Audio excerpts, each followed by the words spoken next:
Assalamualaikum Dr. Johan. Semalam kita dikejutkan sebenarnya bila ramai individu tampil menunjukkan satu screenshot berbentuk hinaan terhadap Kapten Selangor tentang baju. Sepatutnya siaran tu tentang baju lah, tapi disalah tafsirkan ke arah lain. Tapi yang nyata hinaan tu agak melampau. Doktor maklum dengan perkara tersebut dan apa respon doktor? Kami pada mulanya sangat terkejut lah. Ada posting sebegitu rupa. Saya rasa sepanjang saya hidup lah tak pernah ada orang membuat satu penghinaan yang amat teruk lah untuk seorang kapten yang disanjungi bukan saja oleh pasukan Selangor tetapi seluruh Malaysia. Kita semua tahu Brandon Gan merupakan seorang pemain yang disukai, dicintai, seorang profesional yang sebenar, works hard for not only Selangor tapi klub-klub sebelum ini dan juga untuk negara kita. Jadi apabila posting tu keluar memang sangat-sangat mengejutkan lah, memandangkan sumbangan beliau terhadap bola sepak Malaysia, bola sepak Selangor, dan juga I would say cabaran atau dugaan yang beliau hadapi apabila didiagnose dengan testis cancer beberapa bulan lepas. Dan alhamdulillah pemulihan beliau berjalan dengan sangat baik. Beliau pun Brandon dah mula bermain dalam perlawanan persawatan, dah melalui latihan dengan baik. So insya-Allah beliau akan kembali bermain untuk pasukan Selangor dalam masa dekat. So alhamdulillah benda tu berjalan baik, tapi posting tadi tu memang yang dikeluarkan oleh salah satu page tu memang bagi saya melampau dan tidak melampaui batas dan tidak berperi kemanusiaan lah bagi saya, kerana menghina kapten kami Brandon Gan dan juga national player Brandon Gan lah. Ya. Selangor kita nampak memang sangat aktif mewujudkan kempen kesedaran kanser, kesedaran diabetes. Tapi bila wujud isu-isu macam cyberbully macam ni, adakah doktor rasakan kempen yang dibuat tu gagal ataupun tak sampai kepada mereka? Oh tidak, sama sekali. Saya rasa alhamdulillah kempen-kempen yang kami lakukan diterima dengan baik, disambut baik oleh rata-rata penyokong Selangor dan penyokong bola sepak secara am. Kita lihat kenapa saya rasa kempen tu berjaya dan kesedaran tu ada, dan rata-rata penyokong semua I would say bersetuju bahawa apa yang dibuat oleh individu ataupun channel tersebut memang salah. Kita lihat, saya rasa I would isolate tu pada dia je lah punca ataupun dia je yang mempunyai pemikiran macam ni, sebab rata-rata tak ada siapa-siapa pun yang menyokong perbuatan beliau, and banyak yang mengutuk keras apa yang dibuat beliau ataupun apa yang dibuat oleh page tersebut. Jadi bagi saya penyokong bola sepak secara amnya bersatu dalam pendirian mereka bahawa benda ini tidak diterima dan tidak boleh disokong dan patut diberhentikan. So banyak page dan juga followers ataupun netizen di social media yang menyuruh kami untuk melaporkan kepada polis dan sebagainya. Jadi memang tindakan tu dikutuk keras lah oleh semua orang. Jadi saya merasakan bahawa kesedaran terhadap kanser, kesedaran terhadap kepermanusiaan sangat-sangat tinggi di kalangan netizen Malaysia. So saya rasa memang ini memang isolated case lah, yang satu individu ini tidak patut mencerminkan the bigger group or the wider group. Yes. Doktor ada berkomunikasi dengan Brandon Gan sendiri lepas benda ni tular? Sebenarnya saya belum berkesempatan. Sebenarnya saya pun kebelakang ini agak sibuk dan masih belum berinteraksi dengan beliau, tapi saya difahami bahawa pihak pengurusan, my team members dah communicate dengan Brandon, and of course Brandon, as we all know, he is benda macam ni beliau dah biasa hadapi dah, dugaan-dugaan macam ni. So bagi dia sentiasa positif dan dia tidak menyimpan perasaan yang negatif terhadap individu ataupun page ni, kerana bagi beliau dia fighter, dia seorang fighter yang takkanlah satu post ni boleh memberi impact yang terhadap karier beliau ke apa. Jadi beliau positif dan beliau mendapat sokongan yang penuh daripada semua orang di sekeliling beliau. So beliau, bagi saya, amat bersyukur dengan sokongan dan juga moral support yang diberikan oleh semua orang di sekeliling beliau. Dan for me, he's going to come back stronger and better lah. That's all. Yeah. Dr. Johan dan Selangor FC akan terus committed untuk teruskan kempen-kempen kesedaran terhadap penyakit-penyakit kronik macam ni? Of course, kita from time to time kita sentiasa kita cuba cari masa untuk meluangkan masa dengan masyarakat, prihatin terhadap kesengsaraan ataupun cabaran yang dugaan yang dihadapi oleh semua. Of course, kita tak boleh buat semua sebab kita fokusnya patutnya di bola sepak, tapi pada masa yang sama saya rasa tidak salah untuk kita cuba menghampiri rakyat, masyarakat, fan-fan peminat bola sepak di luar dengan aktiviti-aktiviti kesedaran dan juga CSR related, bukan saja untuk penyakit-penyakit kronik tapi juga sekiranya berlaku bencana, banjir dan COVID dan sebagainya, kita juga terlibat dengan usaha-usaha kemanusiaan lah untuk membantu mengurangkan beban-beban yang dihadapi oleh peminat-peminat penyokong bola sepak. Jadi usaha ini kita akan teruskan insya-Allah dan kita akan buat yang terbaik untuk memberi sokongan sebanyak mungkin lah kepada pihak-pihak yang terkesan.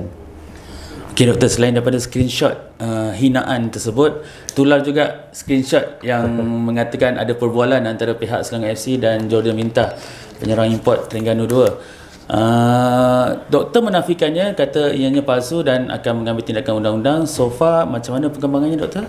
So far memang selepas saya melihat benda tu saya pun tidak percaya kan. So jadi memang benda tu palsu and screenshot WhatsApp saya telah diedit dengan perbualan yang tak pernah berlaku lah. Tengok bahasa yang digunakan pun bukan bahasa saya, English yang digunakan pun broken English. So bagi saya memang benda ni terang-terang satu pemalsuan lah. And saya malam tersebut juga saya dah buat laporan polis dan saya dah buat laporan kepada pihak MCMC lah, komunikasi, and investigation officer IO yang telah di-assign untuk kes ni berhubung rapat dengan saya lah berkenaan ini. Jadi semua yang laporan yang perlu dibuat telah dibuat. Whether kita akan proceed to legal, saya belum decide lagi sebab macam mana nak buat kan, dia punya identiti kan tersembunyi ataupun I think it's a account tu kena pasti dulu lah. Jadi buat masa ni saya dah siap dengan laporan polis dan MCMC and kita tunggu apa feedback yang diberikan oleh mereka lah. Kalau based on feedback yang diberikan, kalau ada angle untuk saman civil ke saman ni, dan I will look into it lah. Tapi for now, buat masa ni laporan saja dah dibuat kepada polis dan juga Kementerian Multimedia MCMC. Doktor, kalau ikutkan ini bukan kali pertama Selangor jadi mangsa pemalsuan macam ni. Sebelum ni ada kes dengan Mamadou Soumaré juga. Kenapa doktor rasa Selangor jadi sasaran untuk perkara-perkara macam ni? Secara jujurnya saya pun tak berapa pasti kenapa. Mungkin benda ni pun berlaku kat tim-tim lain. Saya rasa lumrah bola sepak Malaysia kena ada drama sikit baru menarik kan.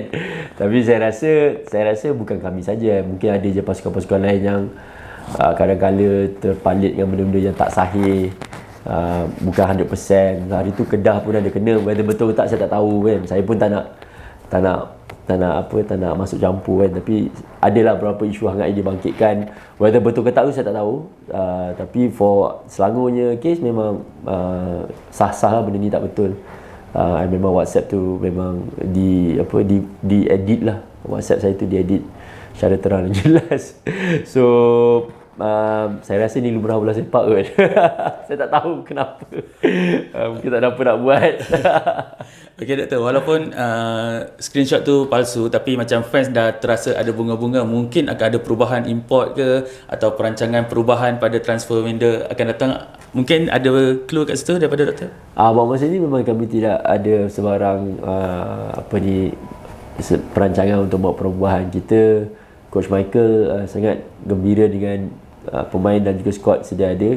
Kita baru main 5 game pun, jadi masih jauh perjalanan tersebut. And buat masa ni kita ada 9 pemain import Selangor 1, Selangor 2 yang kita rotate dan kita bagi peluang kepada semua. Jadi in terms of squad depth memang dah ada, memang cantik. Kalau ada seorang player import yang mungkin kurang cemerlang prestasi beliau, boleh ditukar dengan pemain import yang lain. Jadi kita rasa setiap position import tu dah ada 2 orang dah untuk the same position. Jadi in terms of squad depth kita ada. And kadang-kadang ni biasalah, pemain ni pun manusia. Kadang-kadang prestasi tengah cantik, kadang-kadang dia akan jatuh. Tapi we do have the squad depth untuk cover dan juga compensate lah bila ada kekurangan tu kita boleh top up dengan pemain lain yang ada di sekeliling, and quality yang ada di dalam setiap pemain yang kita ada di Selangor, alhamdulillah mereka beraksi dengan cemerlang dan juga dengan baik lah. Jadi buat masa ni tak ada perancangan untuk transfer yang sekarang ini. Okay, soalan terakhir daripada saya, Doktor. Boleh. Player Selangor dah jadi, boleh katakan, tunjang kepada pasukan bawah 23. Baru-baru ni dekat Sukan C nampak mereka semakin matang dalam permainan, gandingan mereka pun ada membantu pasukan. Dan hari ini akan bermula kempen mereka di kejohanan Piala Asia Under 23 pula. Jadi Dr. Johan melihat perkembangan pemain-pemain Selangor yang menjadi tunjang pasukan bawah 23 dan harapan kepada mereka. Kami amat berbangga dengan prestasi yang ditunjukkan oleh mereka. Mereka semua player-player muda, and even di Sukan C pun rata-rata kita mempunyai skuad yang paling muda, antara yang paling muda di Sukan C. Tak ada player senior dan sebagainya, and walaupun bawah 23 tapi saya rasa kebanyakan mereka adalah 21 dan ke bawah. Jadi kita, and kebanyakan terdiri daripada pemain Selangor kan, ada 9 orang. Jadi, and daripada 9 orang ni, kesebelasan utama at least 6-7 orang. So we are very happy dengan prestasi yang ditunjukkan dan juga pencapaian mereka, dan kita berharap mereka dapat menaikkan dan juga membanggakan nama Malaysia kan. Ialah pemugian mereka menyebabkan Selangor baru main 5 game. Satu-satu pengorbanan, sebab nanti bulan 6 once balik kita memang dalam masa 2-3 minggu game memang pack lah.